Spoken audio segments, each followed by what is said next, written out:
Haunted hospital JNIMS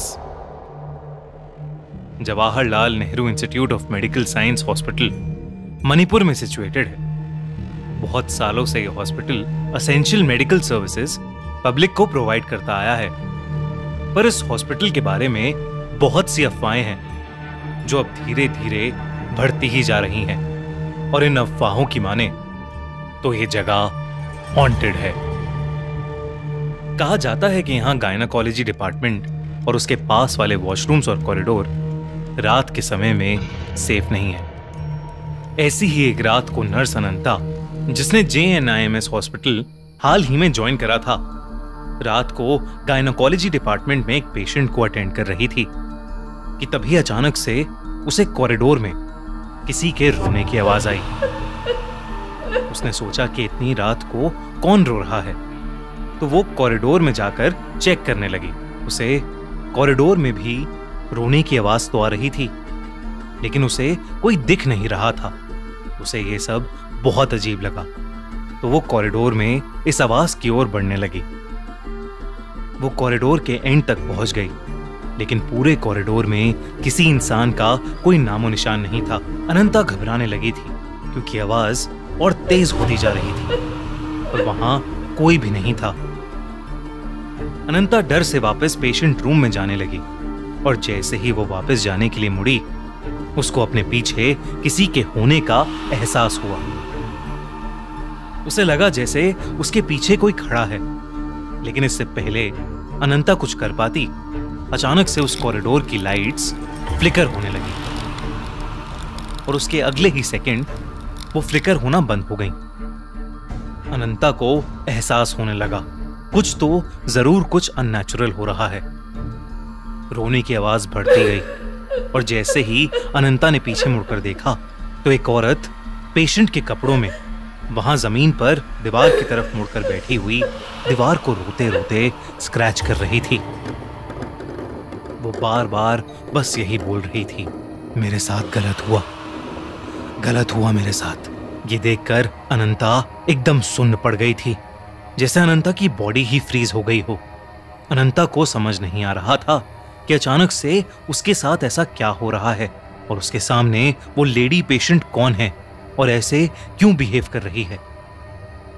अनंता ने उस patient के करीब जाने का सोचा, और तब अनंता ने देखा कि उस औरत के शरीर के नीचे का हिस्सा खून से लथपथ था। जैसे ही वो औरत अनंता की तरफ मुड़ी, अनंता के होश उड़ गए। उस औरत के हाथ में एक मरा हुआ बच्चा था, और वो उस बच्चे को लेकर अनंता की तरफ ही चलते हुए आ रही थी। पूरे कॉरिडोर की लाइट्स दोबारा फ्लिकर करने लगी। वो औरत आगे बढ़ते हुए बार बार यही बोले जा रही थी, मेरे साथ गलत हुआ, तुम सबने ये अच्छा नहीं किया, तुमने मुझे मार डाला। अनंता बहुत डर चुकी थी, और वो अपनी बॉडी को मूव ही नहीं कर पा रही थी। सामने से आ रही उस खून से लथपथ औरत की आंखों में इतना गुस्सा था कि अनंता का दिमाग चलना बिल्कुल बंद हो गया था। अनंता ने बहुत हिम्मत की और किसी तरह वो वहां से भागकर उस फ्लोर के वॉशरूम में जाकर छुप गई। उसने अपनी पॉकेट से फोन निकालकर किसी को मदद के लिए बुलाने का सोचा, लेकिन जब उसने अपनी पॉकेट में हाथ डाला कि उसने अपना फोन तो गायनाकोलॉजी डिपार्टमेंट में ही छोड़ दिया था। वो रात अनंता काफी देर तक अकेली ही उस वॉशरूम में डर के मारे छुपी हुई थी। उसे डर था कि बाहर उसका सामना उसी भयानक औरत से हो जाएगा। तभी अचानक से बाथरूम के दरवाजे पर जोरों से खटखट हुई, और फिर अचानक बंद हो गई। इस सब के बीच अनंता की नजर उस बाथरूम में लगे एक बड़े से शीशे पर गई, और उस शीशे में उसे कुछ ऐसा दिखा जिसे देखकर अनंता कांप उठी।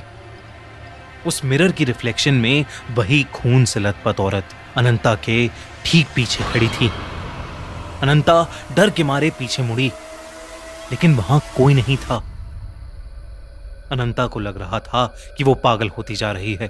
वो बस कुछ भी करके उस वार्ड से निकलना चाहती थी। वो जानती थी कि बाकी सभी नर्सें ऊपर वाले फ्लोर पर मौजूद नर्स वार्ड में थीं, पर वहां जाने का रास्ता उसी कॉरिडोर से होकर गुजरता था जहां पर उसे पहले वो भयानक औरत दिखी थी। पर अब अनंता के पास और कोई रास्ता नहीं था।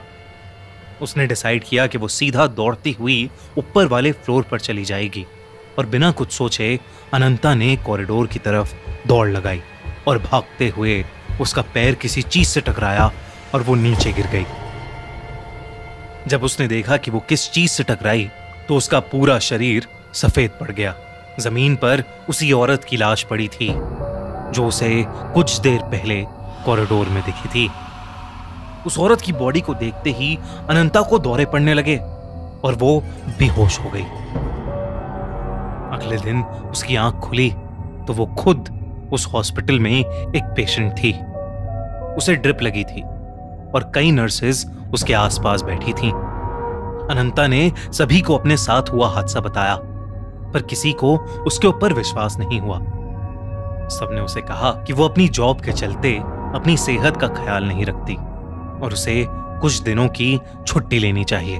उसी दिन की शाम को जब अनंता के रूम में कोई नहीं था, एक बूढ़ी नर्स वहां आई और उसने अनंता को बताया कि वो उस पर विश्वास करती है और जो औरत उसे कल रात को दिखी उसका नाम शयाना था। करीबन 20 साल पहले शयाना को अपनी प्रेगनेंसी की लास्ट वीक में एक एबनॉर्मल पेन हुआ था और उसके चलते उसे हॉस्पिटल में एडमिट किया गया था। प्रेगनेंसी में कॉम्प्लिकेशंस के चलते डॉक्टर्स ने शयाना की फैमिली को बताया कि उनके बच्चे या शयाना में वो किसी एक को ही बचा सकते हैं। फैमिली ने बच्चे को बचाने का डिसाइड किया पर इस कॉम्प्लिकेटेड ऑपरेशन में शनाया और उसके बच्चे दोनों की ही मौत हो गई। पर कुछ समय बाद ही शयाना के हस्बैंड के घर में एक बहुत भयानक आग लग गई और उसका पूरा परिवार जलकर मर गया। उस दिन के बाद कई लोगों ने शयाना की आत्मा को देखा है। उसकी आत्मा इसी हॉस्पिटल के गायनेकोलॉजी डिपार्टमेंट में भटकती रहती है। ये सब सुनते ही अनंता के होश उड़ गए। उसने तुरंत अपनी नौकरी छोड़ दी, यहां तक कि उसने दूसरे हॉस्पिटल्स में नाइट शिफ्ट्स लेना भी बंद कर दिया। आपको क्या लगता है, क्या JNIMS सच में हॉन्टेड है? कैसी लगी आपको ये कहानी? हमें जरूर बताइए। और अगर आपको एक कहानी अच्छी लगी तो हमारा चैनल खूनी मंडे सब्सक्राइब करना बिल्कुल मत भूलिएगा।